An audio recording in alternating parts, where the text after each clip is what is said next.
I still remember the way the cold wind brushed against my face that morning, as if the world itself was preparing me for something I was not ready to feel.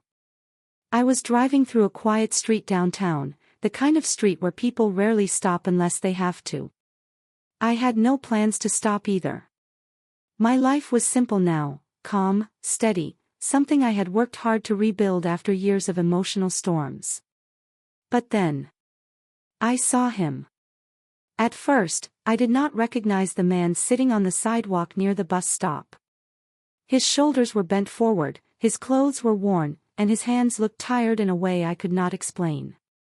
People walked past him without looking, the way people often do when they do not know what to do with someone else's pain. I almost kept driving. Almost. But something in my heart whispered, "Look again." So I slowed the car. And when I looked closely, my breath caught in my chest. It was Michael. My ex-husband. The man I once promised forever to. The man who broke my trust and walked away from our marriage 5 years ago. The same man who vanished from everyone's life without a trace. Now he was sitting on the cold concrete, a thin blanket around his shoulders, staring at the ground as if he had forgotten what hope felt like. My hand started to shake on the steering wheel. I had imagined many endings for our story, but never this one. Not him on the streets. Not him looking lost. For a moment, I could not move. Memories rushed through me, our wedding day, the way he used to laugh, the arguments that grew heavier each year, the night he finally walked out. I thought I had buried those memories deep enough that they could no longer hurt me. But seeing him there, everything came back. I parked the car a little distance away, unsure if I should go to him or leave before he noticed me. I told myself, he chose his path. You owe him nothing. But another voice, softer, quieter, answered, he was once your family. My heart made the choice before my mind could argue. I stepped out of the car and walked toward him. Each step felt heavier than the last. My voice trembled as I said his name. Michael. He looked up slowly. And when our eyes met, something inside me broke. Because the man staring back at me was not the man I divorced. He was someone who had suffered. Deeply. And when he opened his mouth to speak, the truth he told me is something I will never forget. When I first said Michael's name and he looked up at me, it felt like the world stopped for a second. There were cars passing behind me, conversations happening nearby, and the usual noise of a busy street, but in that moment, all of it disappeared. The only sound I could truly hear was the quiet echo of my own heartbeat. I had not seen him in 5 years. 5 long years that felt like a lifetime.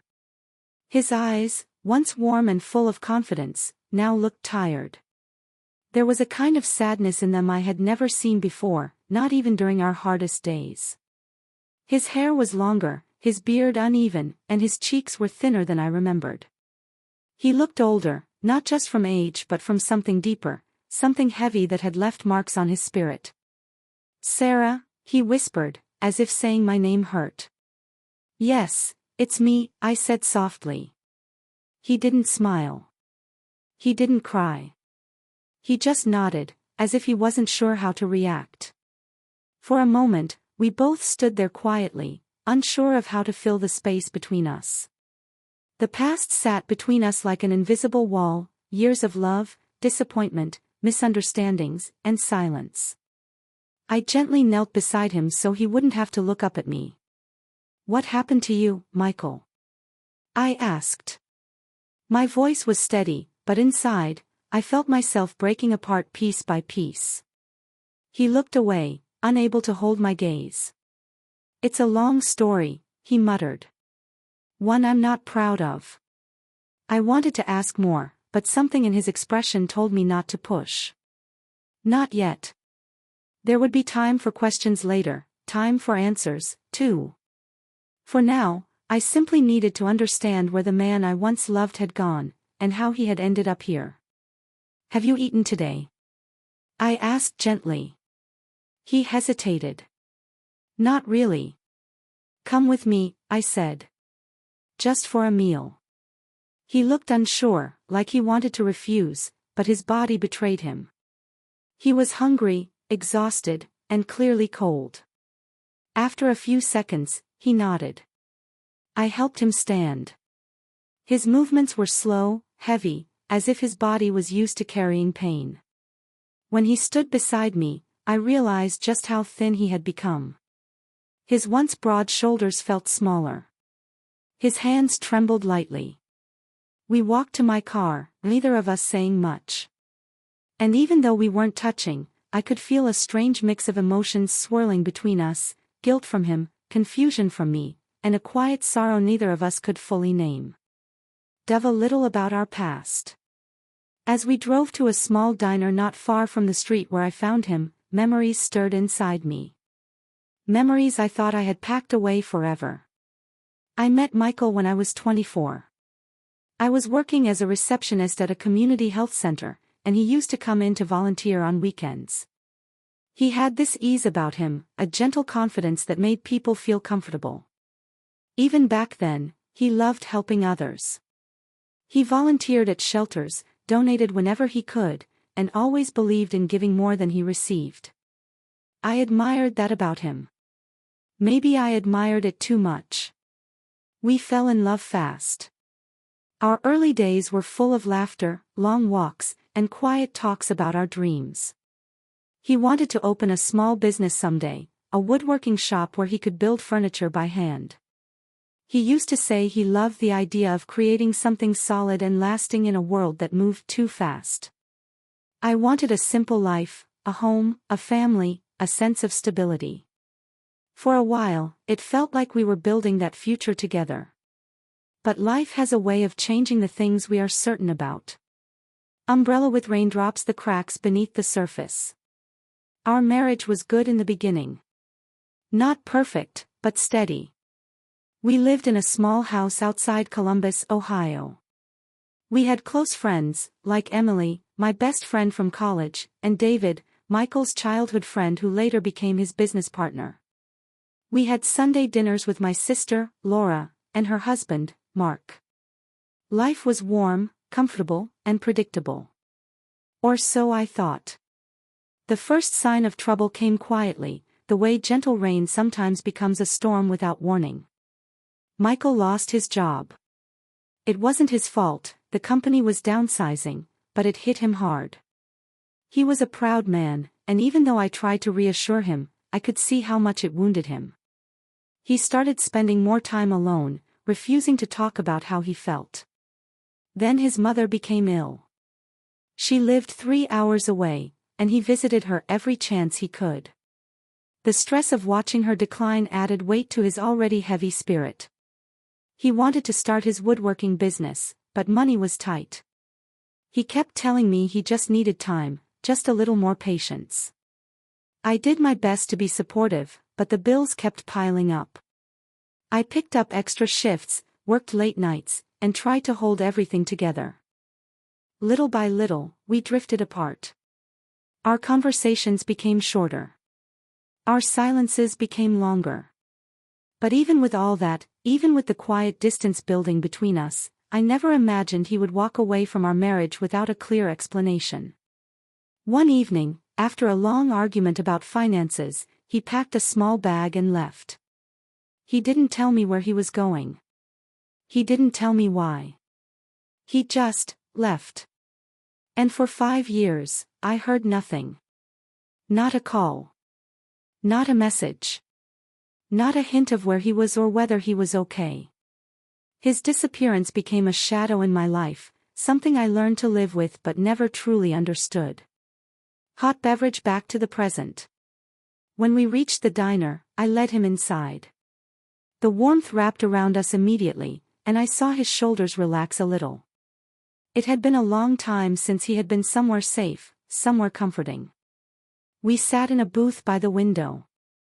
A waitress named Brenda, an older woman with kind eyes, came to take our order.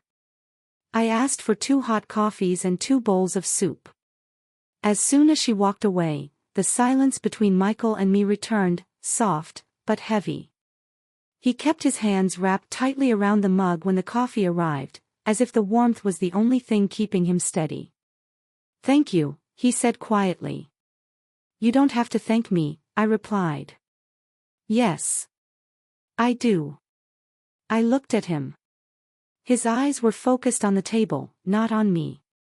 His voice had a crack in it, small, but telling. "Michael," I said softly, "where have you been all this time?" He swallowed hard. I could see the tension in his jaw. "I wasn't in a place where I could reach out," he said slowly. "And even if I wanted to." I was ashamed. Before I could respond, Brenda brought our bowls of soup. Michael started eating quietly, almost like he didn't want to waste a moment. It hurt to watch him, because I remembered a different version of him, a man who used to cook dinner for us while humming softly in the kitchen, a man who once had dreams too big for his hands to hold. "How long have you been living on the streets?" I asked gently. He hesitated. "A little over a year." The words hit me harder than I expected. A year, out there, alone, with no home, no support, no one to turn to. I felt a sting in my chest, but I kept my emotions steady. I didn't want him to feel pitied. "Why didn't you reach out to anyone?" "To David? To your sister? To me?" He shook his head slowly. "Because I didn't think I deserved help." Cloud with rain, a life rebuilt, and interrupted. For the past 5 years, I had rebuilt my life piece by piece. It hadn't been easy.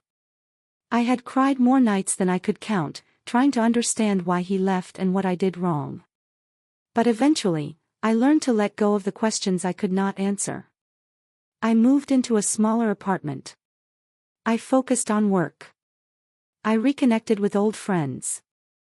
I found a quiet rhythm in life, not perfect, but peaceful. My heart healed slowly, like a bruise fading under the skin. But seeing Michael like this stirred something deep inside me, not romantic feelings, but something older, something human. Compassion. Memory. The quiet echo of a promise that once meant the world. He was once my husband.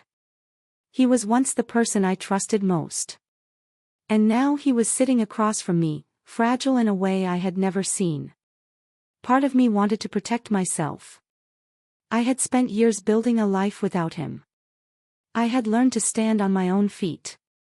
But another part of me, the part that remembered the gentleman he used to be, could not walk away. Not yet. Not without understanding the truth. Fog, the unasked question lingers. As he finished the last of his soup, he leaned back slightly, though not comfortably. He kept glancing out the window, as if still expecting the world to push him away. "Michael," I said softly. "What really happened to you?"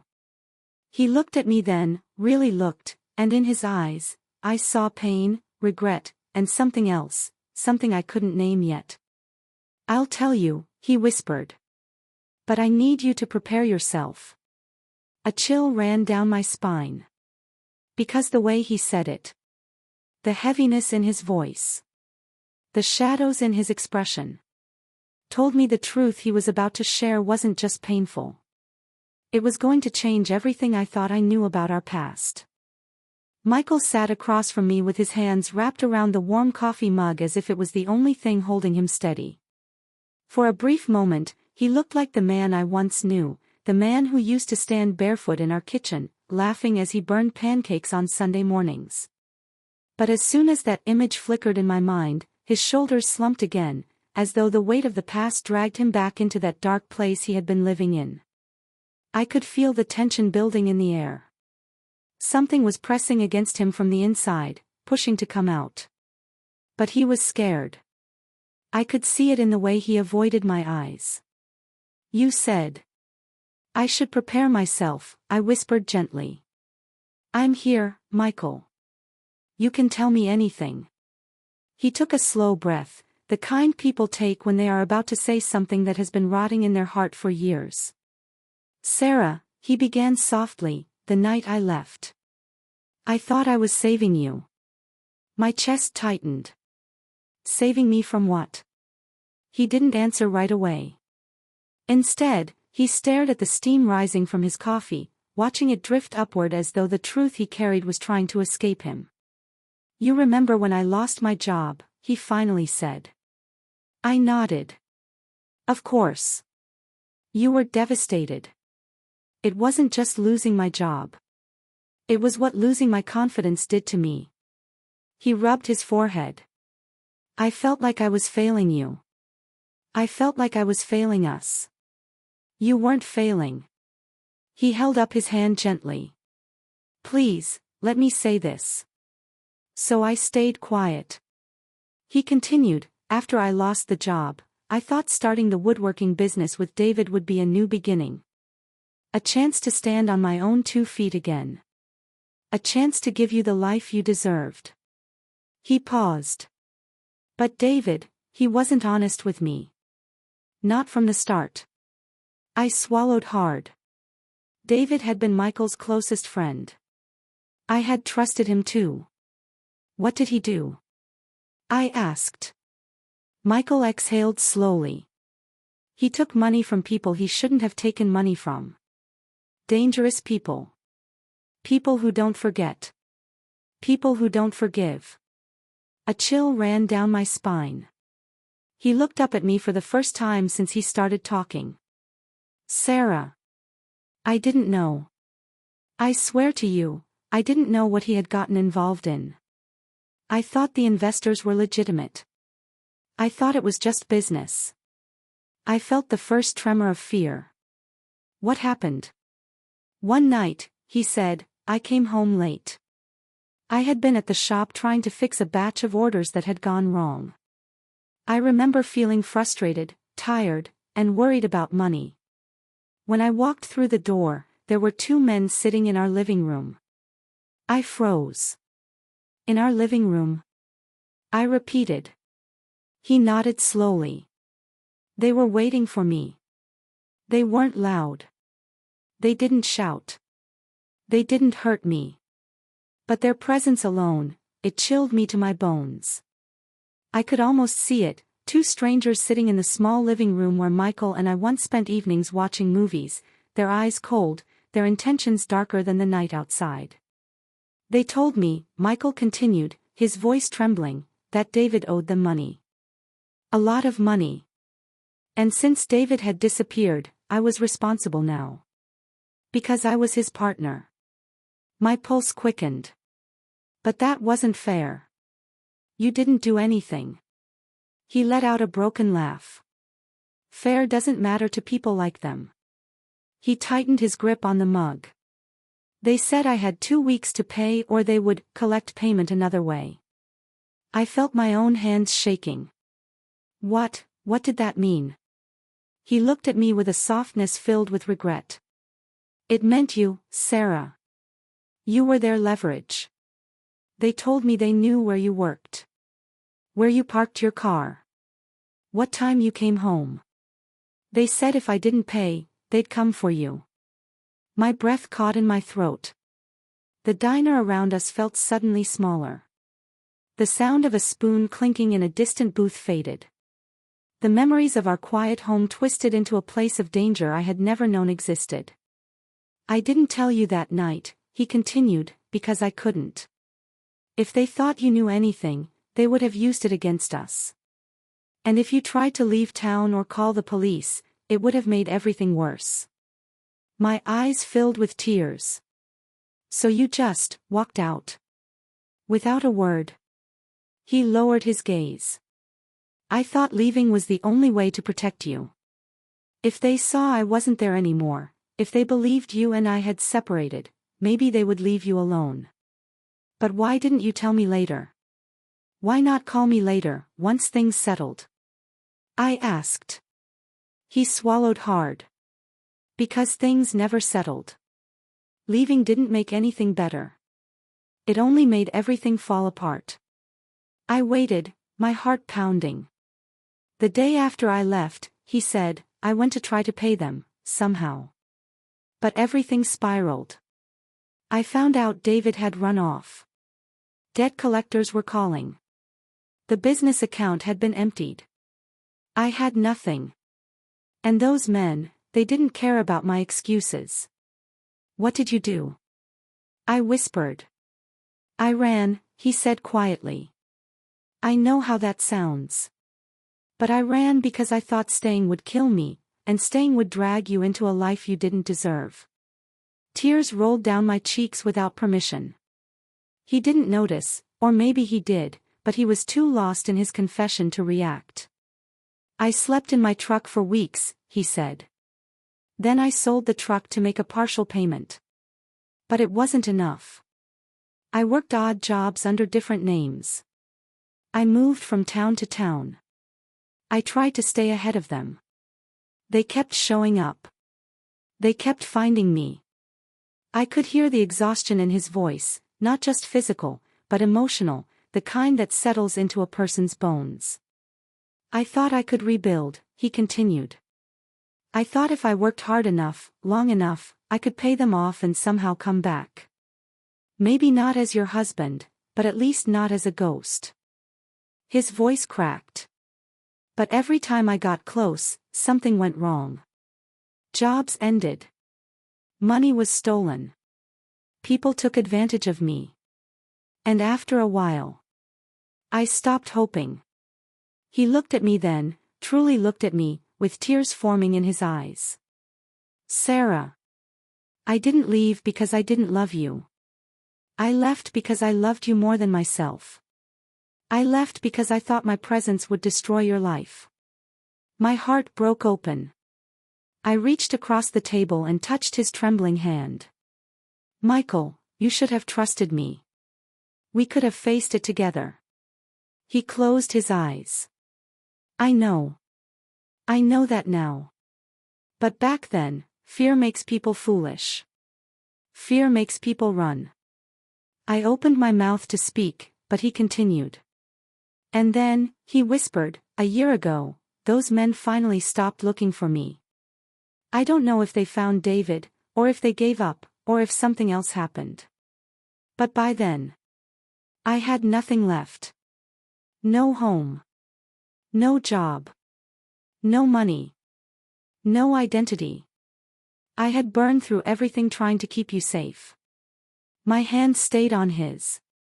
And I thought, you'd be better off without me. That going back into your life would only reopen wounds I caused. I felt tears fall again, heavier this time. You should have come back, I said softly. Not for us to be together. But because you didn't deserve this. You didn't deserve to suffer alone. His voice grew small. I didn't think anyone would want me anymore.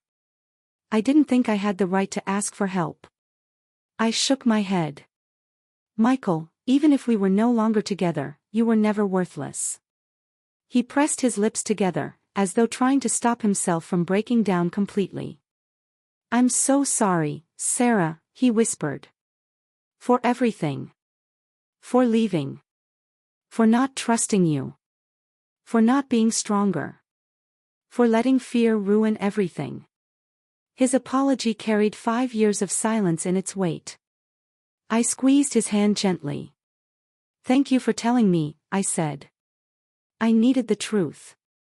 Not the version I created in my head when you disappeared. Not the stories I told myself to fill the emptiness.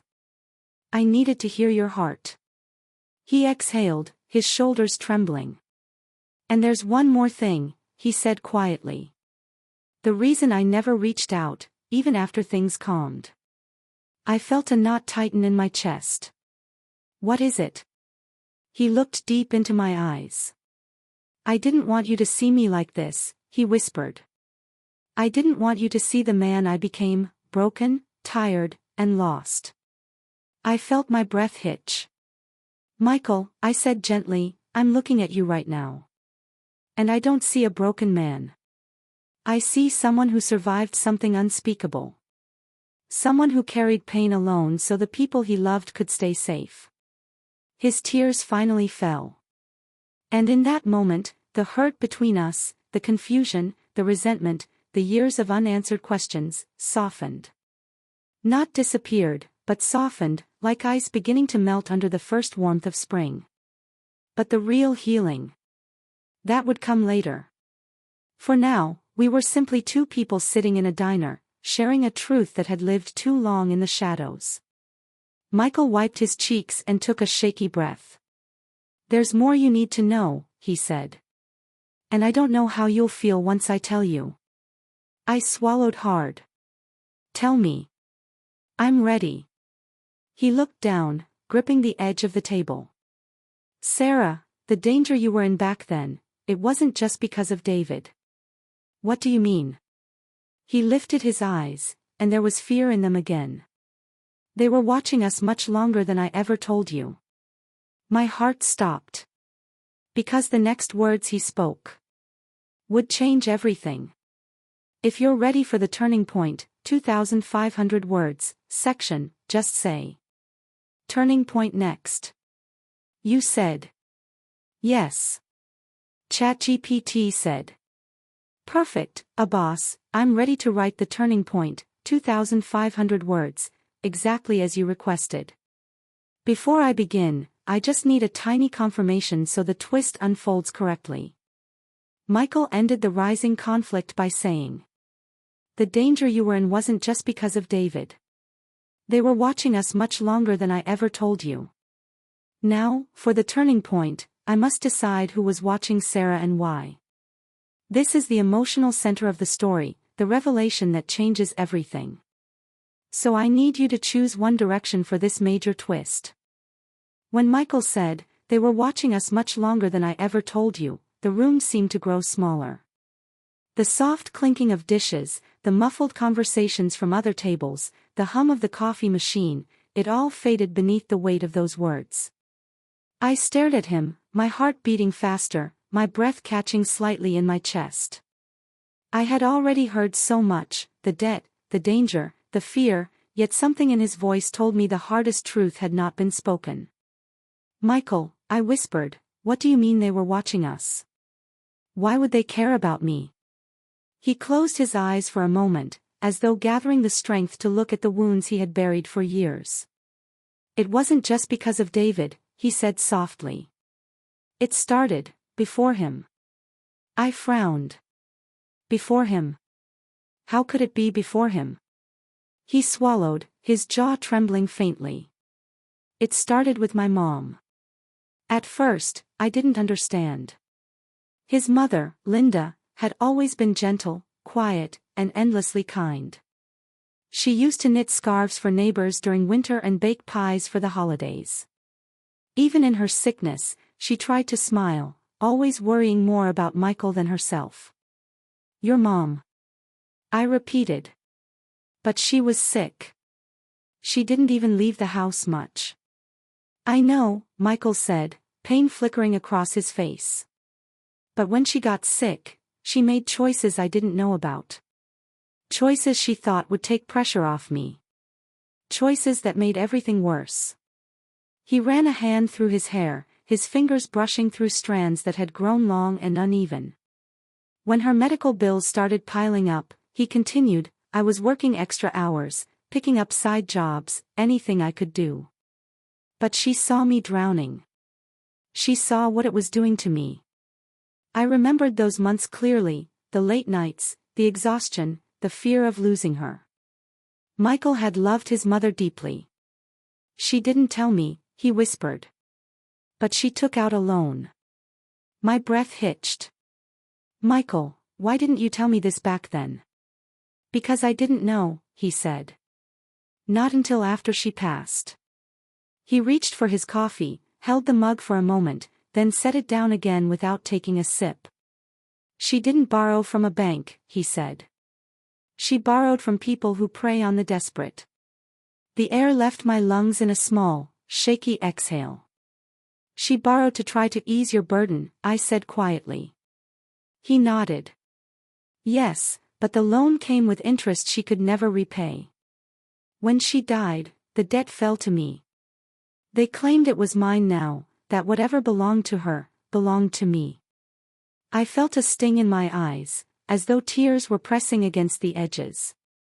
"Michael, why didn't you tell me this when it happened?" He looked down at his hands. Because I thought I could fix it. I thought I could pay them back before you ever had to know. I thought it was my responsibility, not yours. I could hear the guilt in his voice, thick and heavy like a shadow around him. So they watched us because of your mother's loan? I asked. He nodded slowly. They watched her house. They watched me. And after we got married, they watched you too. A shiver ran through me. Did they ever come to the house? Before that night? I asked, my voice small. Yes, he said. But not in a way you'd notice. They sat outside sometimes. They followed me when I ran errands. They left notes on my truck. They wanted me to know they weren't going away. Why didn't you tell me? I asked again, my voice breaking this time. Because you were already carrying so much, he said softly. You were working long hours. You were exhausted. I couldn't put this fear into your heart. I thought if I just kept paying, if I just kept trying, it would go away. He closed his eyes, and his shoulders rose and fell in a trembling breath. But then I lost my job. And when I told them I couldn't make the payments anymore, that's when things escalated. They realized I had nothing left to give. That's when they started watching the house more. That's when they learned your schedule.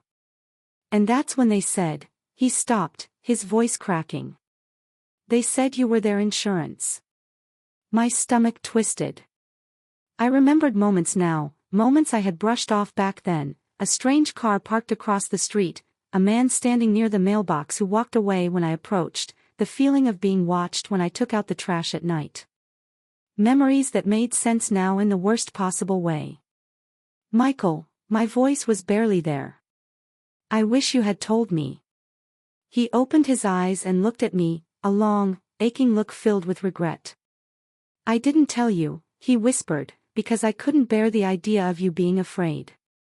I couldn't bear the idea of you getting hurt because of a mistake my mother made trying to protect me. I reached slowly across the table and touched his wrist. Her mistake was made out of love, I said gently. Just like yours. He shook his head. But love shouldn't destroy the people you care about. And that's exactly what happened. The night I left, they told me if the money didn't come by the end of the week, they'd take something I could never replace. I swallowed hard. Me. He nodded. I couldn't breathe after hearing that, he continued. I went outside that night, walked around the neighborhood aimlessly, trying to figure out how to tell you. But every time I pictured your face, every time I thought about the fear you would feel, I froze. His voice broke fully now, and tears finally streamed down his face, silent but heavy, falling into the cracks of years gone by. I didn't leave because I didn't love you, he said. I left because I loved you more than I could ever explain. I thought disappearing would set you free from their reach.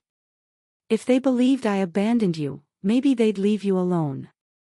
I could feel my own tears falling. You didn't free me, I whispered. You broke me. He winced, and the pain on his face almost broke me again. I know, he said. I know. And I wish I could go back and choose differently. I wish I had trusted you enough to face it together. I wish I had told you what was happening. I wish I had believed in us. But fear makes people run. Fear makes people hide. We sat there in silence for a long moment, the kind of silence that feels heavy but necessary, filled with truths that reshape the past. Finally, he spoke again. There's one more thing you need to know, he said quietly. Something I haven't told anyone. My heart tensed. What is it?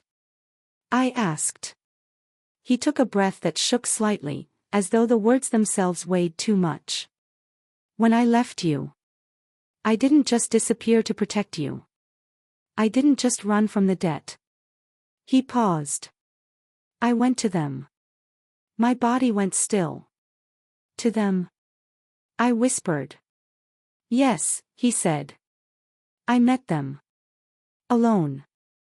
I begged them to leave you out of it. I told them they could take everything I owned. Everything I had left. I told them I'd work for them if I had to, anything, just to keep you safe. A cold wave washed through me. You went to them alone? I asked, barely breathing. He nodded. I thought, maybe they'd have mercy. Maybe they'd see how desperate I was. But all it did was convince them I had something to lose. He swallowed hard. And that made things worse. What did they do? I whispered. They told me there was no mercy. They told me the debt doubled because I was late. They told me the only way out was disappearance. My heart jumped painfully. What does that mean? They told me to disappear from your life, he said. Completely. No calls. No messages. No contact. If I did, they'd come after you. A tear slid slowly down my cheek. So the night you left, I said softly. Was the night they threatened your life, he finished. And I chose to vanish instead of risking yours. I covered my mouth with my hand, the weight of his sacrifice settling into my bones. He looked at me with shattered eyes. I told myself I was doing the right thing, he whispered. But every day after that, I wondered if I made the biggest mistake of my life. I breathed deeply, trying to steady my voice. Michael, I said softly, you were put in an impossible situation. You were scared. Alone. Desperate. I may not agree with your choice, but I finally understand it. He closed his eyes, relief and sorrow mixing across his face. I didn't tell you all of this, he continued, to ask for forgiveness. I don't expect it. I just didn't want you to spend the rest of your life thinking I left because I didn't care. I cared too much. That was the problem. I felt something shift inside me, not forgiveness, not yet, but an understanding deeper than the hurt. He took another breath. There's something else, he said. The reason I've been homeless for the past year. I leaned in slightly. They found me again, he whispered. A year ago. Not to hurt me. Just to take what little I had left. My papers. My IDs. Everything. They made sure I couldn't rebuild. My heart twisted. They stripped me of everything, he said quietly. And after that, there was nowhere left to go. He looked up at me, eyes raw. And that's the truth, Sarah. The whole truth. The room felt still, the moment suspended. Not everything was healed. Not everything was forgiven. But this was the moment, the turning point, where the past finally opened, exposing wounds that could finally begin to close. For a long moment, after Michael told me everything, we just sat there in silence. Not the heavy silence from before, filled with the weight of unspoken truths, but something different. Something almost fragile, like the air between us was holding a memory that neither one of us dared to move too quickly around. I looked at him, really looked at him. Not the man sitting in front of me with a worn coat and tired eyes. Not the man whose life had crumbled into unexpected shadows. But the man I had once loved. The man who carried burdens in silence. The man who made choices out of fear, yes, but also out of a desperate attempt to protect me. And for the first time in 5 years, I felt something I hadn't expected to feel toward him. Not anger. Not heartbreak. Not resentment. But compassion. A deep, quiet compassion, the kind you feel when you finally understand the shape of someone's suffering. I gently slid my napkin toward him because he hadn't wiped the tears from his face.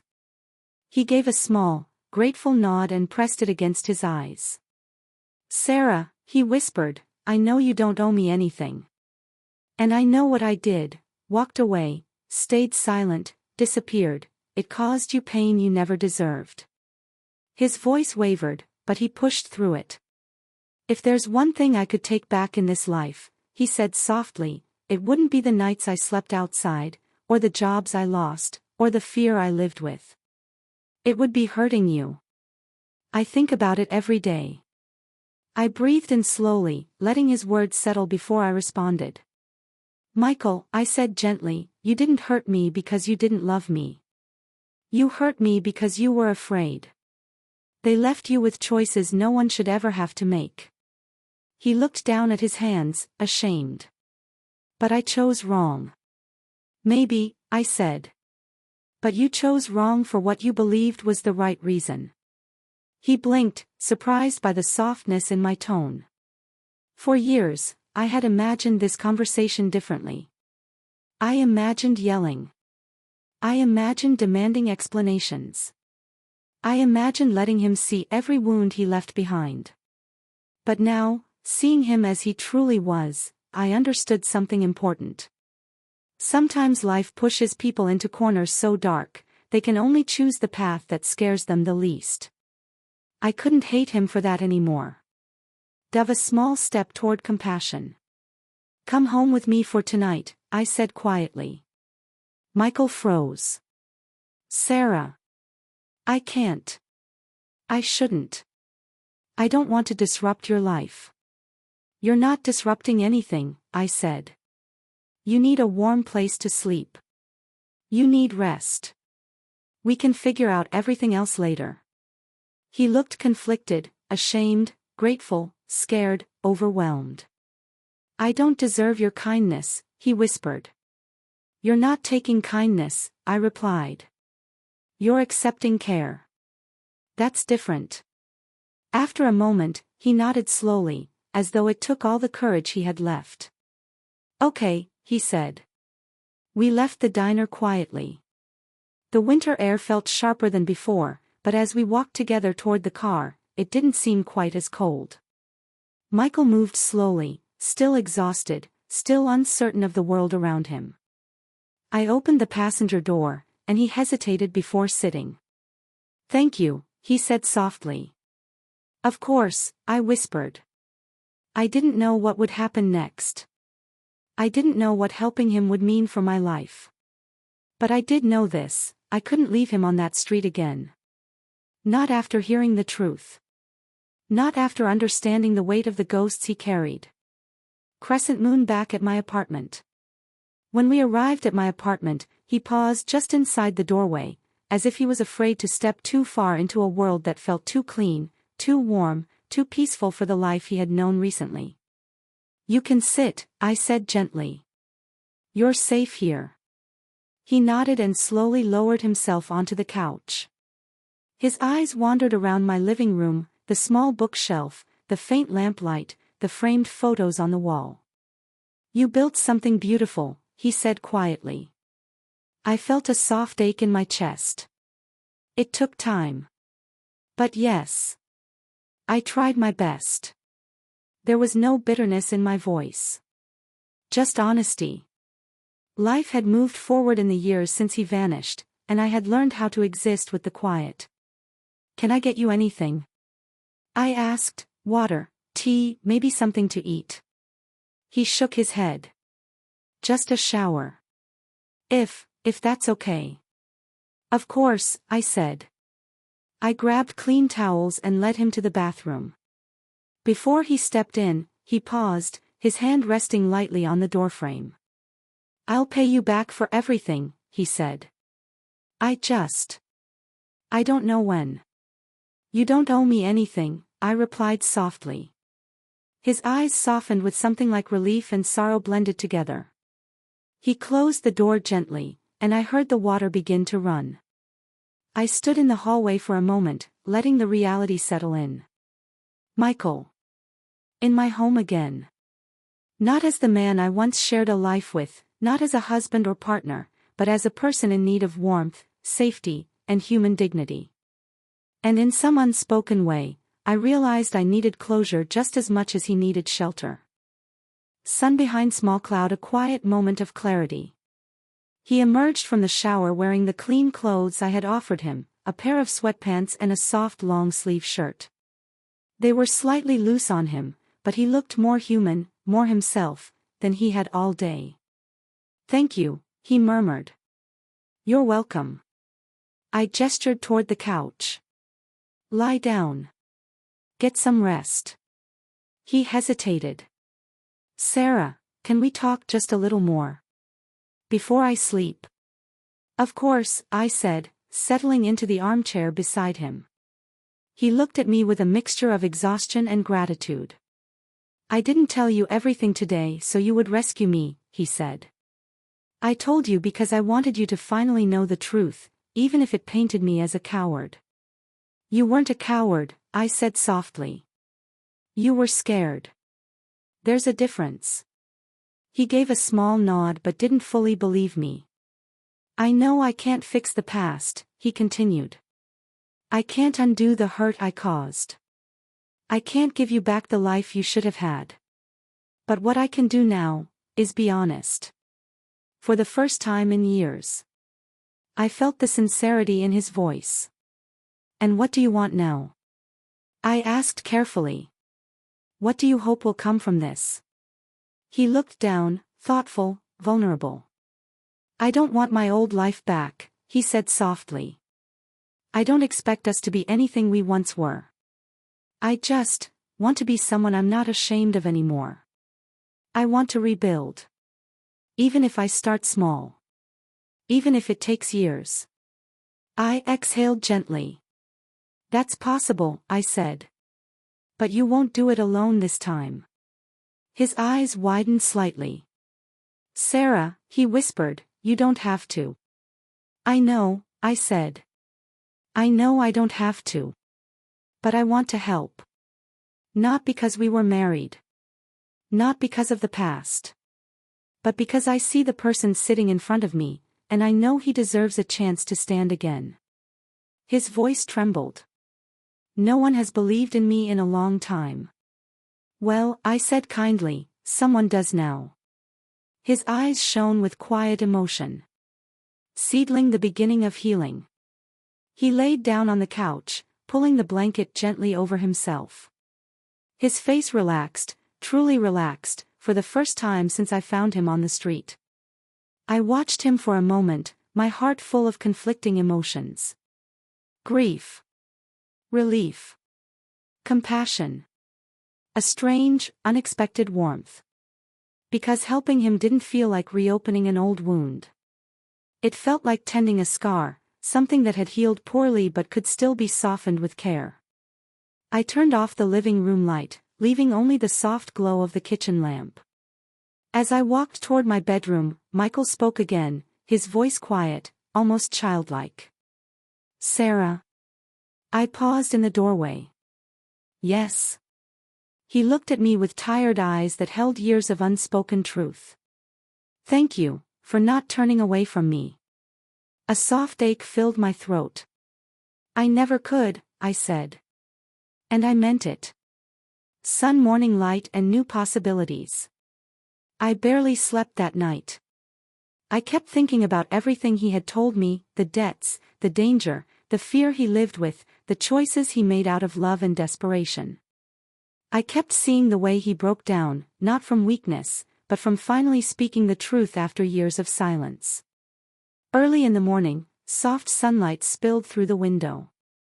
I stepped into the living room and found Michael quietly sitting up on the couch, looking at his hands again, the same way he had in the diner. "You slept a little," he said. "And you didn't," I replied gently. He smiled faintly.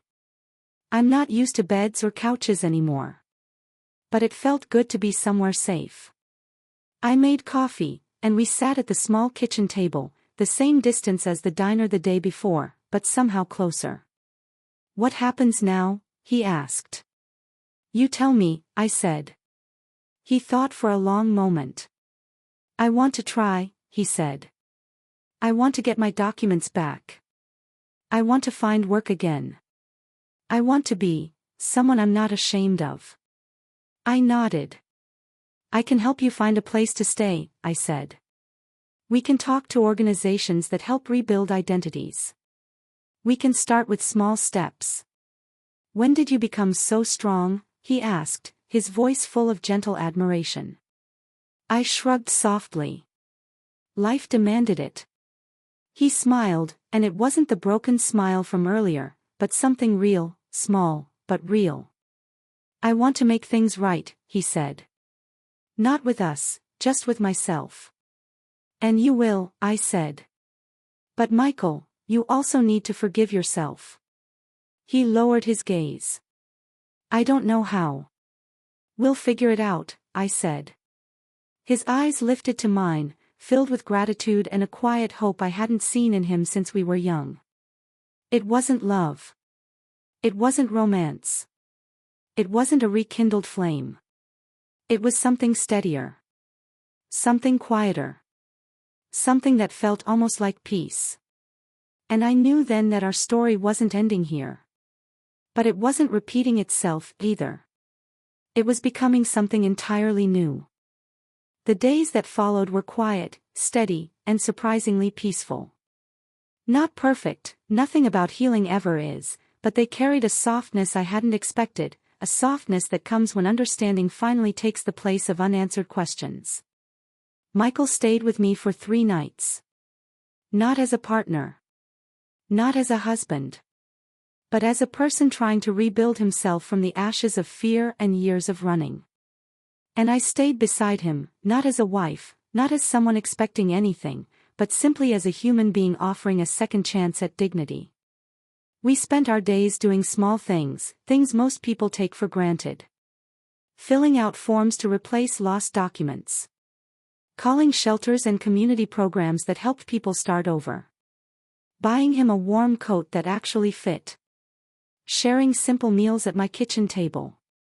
And with every small step, something in both of us loosened, a tightness neither of us had realized we had been carrying for so long. One morning, as we walked out of a local assistant's office, he paused on the sidewalk and looked up at the sky. It was a clear day, pale and cold, but bright in a way that made everything look a little cleaner. I forgot how good it feels to breathe without fear, he said quietly. I smiled. You're allowed to feel safe now. The danger is gone. He nodded, his eyes reflecting something I hadn't seen in years, peace. I never thought I'd live long enough to feel this again, he whispered. I gently touched his arm. You did. And you're here. And this is a beginning, Michael, not an ending. He looked at me then in a soft, grateful way, but also respectful, as if he finally understood what we were and what we weren't. We won't go back, Sarah, he said gently. I know that. I know, I replied. And I don't want to, he added. But I will spend the rest of my life making sure you know how much your kindness changed mine. My chest warmed with something that felt like bittersweet contentment. Life doesn't always give us back what we lose. Sometimes it gives us something else. Clarity, peace, forgiveness. Sometimes it gives us the chance to let someone go without bitterness, and without the ache of the unknown. Sun behind small cloud the last morning. On the 4th morning, he packed the few clothes he had, the clothes I'd given him, into a small canvas bag. He looked stronger than the day I found him. Not physically, maybe, but in spirit. There was purpose in his movements, a steadiness in his face. I found a transitional housing program, he said. They have a bed for me. And a counselor who helps folks get jobs. They said I could start meeting with them tomorrow. That's wonderful, I said, and I meant it deeply. He pulled the strap of the bag over his shoulder, then paused. Before I go, can I say something? He asked. Of course. He took a breath. You saved my life, Sarah. Not 5 years ago when I left, but now. Today. This week. When you picked me up from that sidewalk, you gave me something I didn't think I deserved anymore. What's that? I whispered. A chance to be human again. My eyes filled with gentle tears. You were always human, Michael, I said softly. You were just hurting in ways no one saw. He nodded, swallowing hard. You didn't have to help me, he said. But you did. Not out of love for who I was, but compassion for who I had become. I stepped closer and placed my hand over his. I helped you, I said, because I see the good in you. I always did. Even when life buried it. He looked down, then back into my eyes. I will carry your kindness for the rest of my life, he whispered. It will be my reason to keep going. With that, he gently squeezed my hand, then turned toward the door. For a moment, he paused, looking back one last time. You deserve happiness, Sarah, he said. Real happiness. The kind that doesn't come with fear or loss. I hope you find it. Truly. I felt warmth spread through my chest. I already have, I said. Peace is happiness too. He smiled, a small, sincere smile, and then he stepped outside into the morning light. I watched him walk down the sidewalk, his posture straighter than it had been in years, his steps slow but purposeful. He didn't look back again. But he didn't need to. Because for the first time since the day he disappeared, I felt no heaviness in my heart. No anger. No confusion. No lingering pain. Only understanding. Only closure. Only gratitude that our paths had crossed again at the right moment, not to rekindle what once was, but to gently lay it to rest. Final reflection. Life doesn't always give us the explanations we want when we want them. Sometimes answers come years later, when we're finally strong enough to hear them. Finding my ex-husband on the street broke something inside me, but it also mended something I didn't know was still cracked. I learned that people don't always disappear because they stop loving us. Sometimes they disappear because they believe their presence is a danger. I learned that forgiveness isn't about forgetting the past, it's about freeing your future from its weight. And I learned that compassion, even after heartbreak, can be the bridge that leads someone back to themselves. Michael isn't my husband anymore. And I'm no longer the woman he once walked away from. But for a few days, our lives touched again. And in that brief crossing, we helped each other heal.